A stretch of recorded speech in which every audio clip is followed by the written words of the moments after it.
Be better తో sugar ని అదుపు చేయడం చాలా సులభం. కేవలం 499 రూపాయలు మాత్రమే. నమస్తే, వెల్కమ్ టు సుమన్ టీవీ. ప్రస్తుతం మనతో పాటు ప్రముఖ వైద్యులు డాక్టర్ కిరణ్ గంగా ఉన్నారు. వారితో మాట్లాడదాం. హలో డాక్టర్ గారు. నమస్తే అమ్మా. డయాబెటీస్ ఉన్న వాళ్ళు ప్రత్యేకించి ఎగ్స్ విషయంలో కొంచెం జాగ్రత్తగా తీసుకోవాలి. కొంతమందికి బాగా అలవాటు ఉంటుందండి, డైలీ ఎగ్ తింటే మంచిదే కదా అని తీసుకుంటూ ఉంటారు. అందులో యోగ్ పార్ట్ తినొద్దు అని చెప్తూ ఉంటారు. ఎగ్ వైట్ మాత్రమే తీసుకోవాలి, ఎల్లో మనం తీసుకోకూడదు అని చెప్పినప్పటికీ కొంతమందికి అలవాట్లో ఇదిగా తీసేసుకుంటూ ఉంటారు. రెండు ఎగ్స్ తింటున్న వాళ్ళు కూడా ఉంటారు కదా. సో అసలు తీసుకోవచ్చా తీసుకోకూడదా, లిమిటేషన్ ఏమైనా ఉండాలా, రోజు ఎగ్ తినడం వల్ల ఏమైనా ప్రాబ్లమా? అంటే మంచి క్వశ్చన్ అండి. ఎందుకంటే ఇప్పుడు చాలా మంది కార్బ్స్ తగ్గిస్తున్నారు కదా, కొంతమంది కార్బ్స్ తగ్గించి కొంచెం ప్రోటీన్ ఎక్కువ తీసుకుంటే పర్వాలేదని ఎగ్ తీసుకుంటున్నారు. సో తెలుసు వాళ్ళకు కూడా, ఈ మధ్య వైట్ ఎగ్ అయితే పర్వాలేదు, ఎల్లో ఎగ్ ఒకటి అంతకు మించి తీసుకుంటే కొలెస్ట్రాల్ పెరగచ్చు అనే డేంజర్ ఉందనే విషయం తెలుసు. కానీ ఇప్పుడు ఎల్లో ఎగ్ తీసుకెళ్ళి ఎక్కడ పడేస్తారు? సో సరదాగా చెప్తున్నా కాబట్టి జనరల్గా హోల్ మొత్తమే తీసుకుంటూ ఉంటారు. సో మొత్తం తీసుకుంటున్నప్పుడు మనకు 1 or 2 eggs పర్ డేకి అయితే ఓకే అండి. బట్ 3, 4, 5 లేదా 6 eggs తీసుకుంటున్నారు అన్నప్పుడు మిగతా డైట్స్లో మనం కట్ డౌన్ చేసి ఉండాలి. ప్లస్ ఇప్పుడు యంగ్స్టర్స్ తీసుకుంటున్నారా, మిడిల్ ఏజ్డా, ఎల్డర్లీ పీపుల్ తీసుకుంటున్నారా అనేది క్వశ్చన్. ఇప్పుడు elderly people long standing diabetic అనుకోండి, ఇప్పుడు డయాబెటీస్ 20 ఏళ్ళగా ఉంది, వయసు ఒక 65 అనుకోండి, వీళ్ళకు ఎగ్స్ ఎక్కువ తీసుకుంటే అరుగుదల కష్టం. వీళ్ళకి జనరల్గా గ్యాస్ట్రిక్ పైరసిస్ అని కూడా ఉంటుంది అనమాట. సో పేగులు కదలిక కొంచెం తక్కువ ఉంటుంది.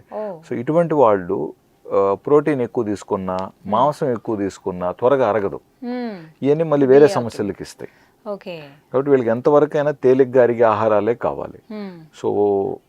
సో ఒక 70, ఇప్పుడు చాలామంది ఇప్పుడు 70-80 ఏజ్ దాటిన వాళ్ళు ఎక్కువ సంఖ్యలో ఉన్నారండి. అంటే డయాబెటీస్ 30-40 ఏళ్ళగా ఉంటూ ఆరోగ్యంగా బాగున్న వాళ్ళు 70-80 వయసు దాటిన వాళ్ళ సంఖ్య చాలా ఉంది. సో ఇప్పుడు వీళ్ళకి ఈ హై ప్రోటీన్ డైట్స్ ఇవన్నీ సెట్ కావు. సో వీళ్ళకి ఎంతైనా కూడా అనిమల్ ఫ్యాట్ కంటే కూడా, అనిమల్ ప్రోటీన్ కంటే కూడా వెజ్ ప్రోటీన్స్ బాగా సెట్ అవుతాయి. వీళ్ళు మితంగా తినాలి ఫుడ్. అండ్ రెండోది ఏంటంటే చాలా వరకు ఒక ఏజ్ తర్వాత ఇన్సులిన్ అవసరం ఉంటుంది. సో ఇన్సులిన్ అనేది ఏంటి? It's a hormone. అంటే మన బాడీలో మన కండబలం కానీ, మనకు పేగులు కానీ, ఎనీ కండ ఏదైనా బాగుండాలంటే ముఖ్యంగా 3 హార్మోన్స్ బాగుండాలి.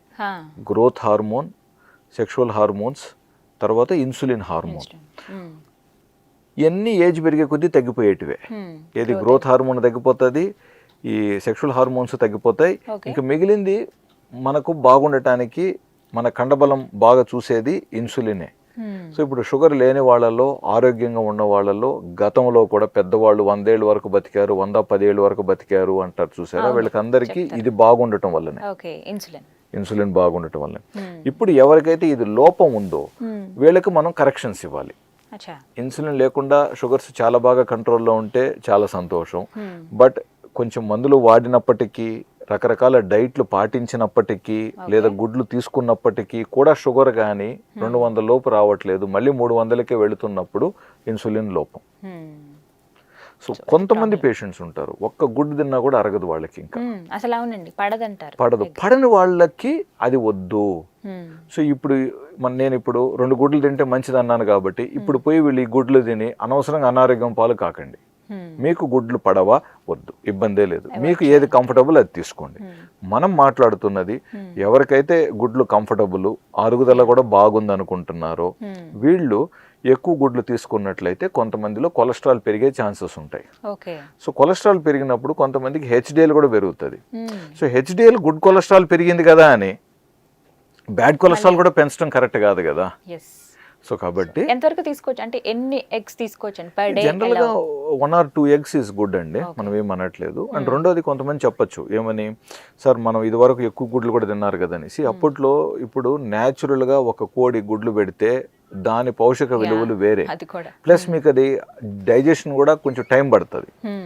బట్ ఇప్పుడు ఇవాళ రేపు మనకన్నీ ఆధునికంగా ఉత్పాదన కోసం ప్రత్యేకంగా తయారు చేస్తున్న గుడ్లు కాబట్టి, సో ఇందులో న్యాచురల్గా కోడి తినే ఆహారం ఎంత ఉంది, అందులో ఫీడ్స్ ఎన్ని ఉన్నాయి, సో అవి తినటం వల్ల మనకు నిజంగా ఎంత లాభం ఉంది, ఇవన్నీ కొంచెం కొన్ని ప్రశ్నలకు మనకు నిజంగా నిజాయితీగా జవాబులు లేవు. గుడ్డు తెల్లగా కనపడుతుంది, కొనుక్కుంటున్నాం, తీసుకుంటున్నాం, వేసుకుంటున్నాం. సో కాబట్టి మీరు అడిగిన క్వశ్చన్కి తీసుకోవచ్చు సార్. అంటే మీకు నిజాయితీగా అవి న్యాచురల్గా అందుబాటులో ఉంటే తీసుకోవచ్చు. అవి ఎవరికి విలేజెస్ దగ్గర ఊర్లలో ఉండే వాళ్ళకే అందుబాటులో ఉంటాయి. అంటే ఇప్పుడు మనకి ఆర్గానిక్ అని చెప్పి నాటుకోడి గుడ్లు అని చెప్పి రకరకాలు వస్తున్నాయండి. నిజంగా ఎంతమందికి తెలుసు అండి అక్కడ ఏం జరుగుతుందని. ఇప్పుడు ఆర్గానిక్ అంటున్నారు, ఒక గుడ్డు 10-15 రూపాయలు, మనం పెడుతున్నాం, కొనుక్కొని మంచివి కదా అని తీసుకుంటున్నాం. బట్ బ్యాక్ ఎండ్ లో తెర వెనకాల ఏం జరుగుతుంది అనేది నిజంగా ఎంతమందికి తెలుసు చెప్పండి. ఇప్పుడు మొన్న కూడా పేపర్లో చూడండి, ప్రముఖ మందుల కంపెనీ మందులే నకిలీ ఉన్నాయని పేపర్లో వచ్చింది. సో అంటే ఇన్ని స్క్రూటినీ అవుతున్నవే నకిలీ అవుతున్నాయని పేపర్లో వచ్చింది. సో ఇంకా వీటి బ్యాక్ ఎండ్లో ఏం జరుగుతున్నాయి కదా చెప్పలేం. సో ప్రతిదీ ఈరోజు వ్యాపారం అయిపోయింది. వ్యాపార రంగంగా దాన్ని అవి నాటుకోడి గుడ్లు అని మనకు తెలిస్తే తీసుకోండి. అంటే దాంట్లో కూడా మళ్ళీ బ్రౌన్ ఎగ్స్ వస్తున్నాయి.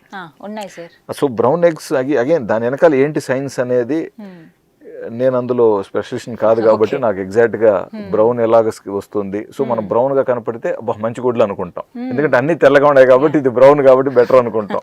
బట్ నిజంగా దాని వెనకాల ఎంతవరకు బ్రౌన్ కి వెనకాల ఎంతవరకు కరెక్ట్ గా ఉంది అనేది మీరు చూసుకోండి.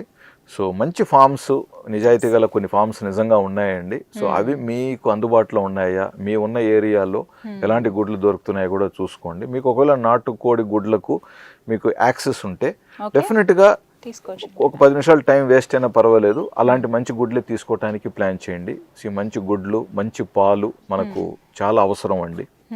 సో గుడ్లు హ్యాపీగా మీరు ఇష్టం ఉన్న వాళ్ళు హ్యాపీగా తీసుకోండి. But at the same time limit అనేది ఇంపార్టెంట్. అంటే చెక్ చేసుకుంటున్నప్పుడు ఎనీవే సంవత్సరానికి ఒకసారి కొలెస్ట్రాల్ చెక్ చేసుకుంటారు కాబట్టి మీ ఎగ్జిస్టింగ్ కొలెస్ట్రాల్ లెవెల్స్ ఆల్రెడీ నార్మల్లో ఉన్నాయా లేవా, ఇలాగ గుడ్లు తీసుకున్న తర్వాత ఒకవేళ ఎక్కువైనాయా, సో అవి కొంచెం మీరు దాని మీద కొంచెం దృష్టి పెట్టండి. కొలెస్ట్రాల్ లెవెల్స్ పెరగట్లేదు, మీరు హ్యాపీగానే ఉన్నారు, ప్లస్ మీ డాక్టర్ కూడా ఓకే అన్నారు అనుకుంటే 1 or 2 eggs అనేది ప్రాబ్లం కాదు. సో అంటే ఉట్టే అలా ఎగ్ లాగా తింటే అది వేరు సార్. ఉడకబెట్టినవి తినడం చాలా మందికి అలవాటు ఉంటుంది. ఎగ్ పులుసు ఆ కర్రీలో మనం ఉడకబెట్టిన ఎగ్జే వేస్తాం. కొన్ని పొరుటులాగా కర్రీలాగా చేసుకునేటప్పుడు కౌంట్ ఉండదు, ఎల్లో కూడా వేస్ట్ చేసేస్తూ ఉంటారు. అంటే ఇంట్లో ఇప్పుడు ఒక 5 మందికి అనుకోండి, వాళ్ళు ఒక 5-6 గుడ్లు వేయచ్చు, లేదా 10 గుడ్లు వేయచ్చు, లేదా ఒక 4 ఉన్నారు అనుకోండి, ఒక 4-5 ఎగ్స్ వేస్తారు. సో యావరేజ్గా ఇంట్లో చేసేటప్పుడు మనిషికి 1 లేదా 1.5 లేదా 2 eggs కంటే ఎక్కువ వచ్చేలాగా చేయరు. ఎవరైతే 2 గుడ్ల కంటే ఎక్కువ తీసుకుంటారో వీళ్ళు ప్రత్యేకంగా ఇప్పుడు కండబలం పెంచడానికి అని చెప్పి ఎక్సర్సైజ్ ప్రత్యేకంగా చేస్తున్న వాళ్ళు, లేదా ఇంకేదన్నా ఆర్మీ ఆఫీసుకో లేదా ఒక పోలీసు ట్రైనింగ్ కోసమో లేదా ఇంకేదైనా బాడీ బిల్డింగ్లో ఉన్న వాళ్ళే ప్రత్యేకంగా గుడ్లు తీసుకుంటారు. సో ఎక్కువగా వీళ్ళు ఉడకబెట్టిన బాయిల్ చేసిన గుడ్లే తీసుకుంటారు, బాయిల్ చేసినట్టు తీసుకుంటారు. అంటే ఎవరైతే ఇలాగ ఆమ్లెట్ రూపంలో కానివ్వండి, ఎగ్ బుర్జీలాగా చేసుకుంటున్నారో ఆయిల్ ఎక్కువ వేయకండి. మినిమం లో ఆయిల్తో, అతి తక్కువ ఆయిల్తో మీరు చేసుకునేలాగా చూసుకోండి. రైట్ డాక్టర్ గారు, థ్యాంక్ యూ అండి, నమస్తే.